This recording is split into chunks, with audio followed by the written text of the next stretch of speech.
If you grow cherry trees and you live in a rainy climate, you'll know that lots of rain before harvest can cause the cherries on your tree to crack, making your homegrown cherries unappealing.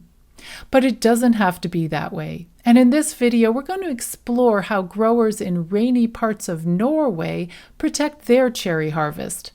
And if you stick around until the end of the video, I'll explain how home growers can implement these tactics too. So let's dig in.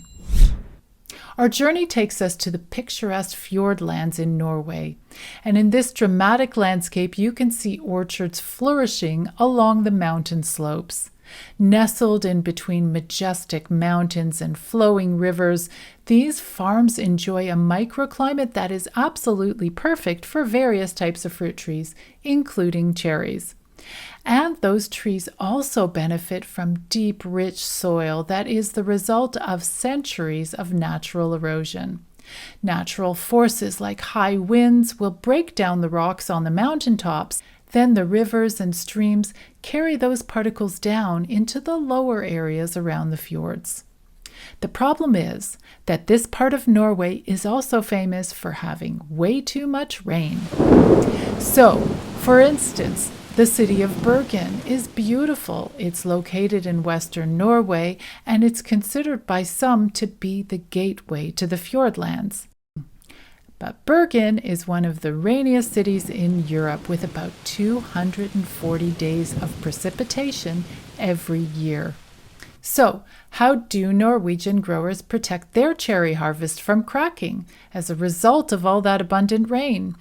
During a trip with the International Fruit Tree Association, Greg Lang, Ph.D. of Michigan State University, got first-hand insights from Norwegian fruit growers.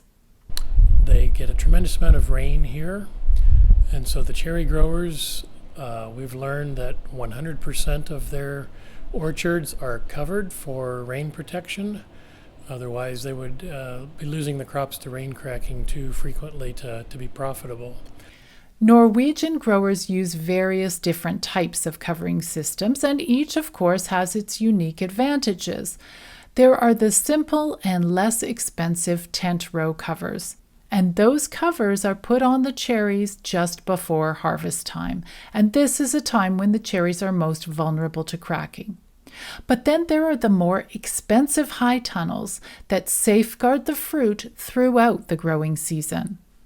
The covers can include netting to prevent bird damage, and according to Norwegian experts, these covers can also prevent common diseases. One of the diseases that they talked about protecting against is bacterial canker, Pseudomonas syringae. And if you cover from bloom onwards, you can pretty much eliminate the potential for infection from bacterial canker. Covering cherry trees isn't new, and growers are increasingly doing this around the world. But covering cherry trees in warmer climates has its challenges, and the secret to success there is to ensure that the trees will get good ventilation.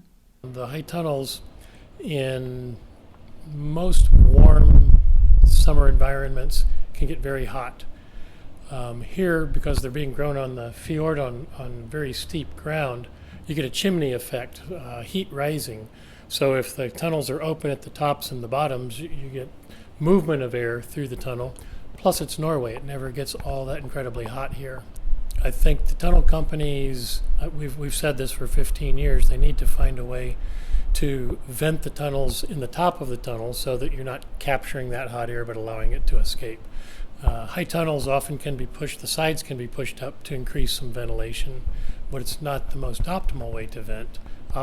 Ventilating from the top or having a tunnel on a slope so you get a natural chimney is probably the best way to get that heat out of there. Whether you are a commercial orchardist or a home grower, you can benefit from this approach, according to Gregory Lang. Well, if you're a home grower of sweet cherries and you have just a few trees, and presumably they're on dwarfing rootstocks or in a training system that the trees are relatively small, so you're not needing to climb as a homeowner a 12-foot ladder, absolutely having some kind of structure that you could not only put a rain cover over but hang bird netting from would be very advantageous.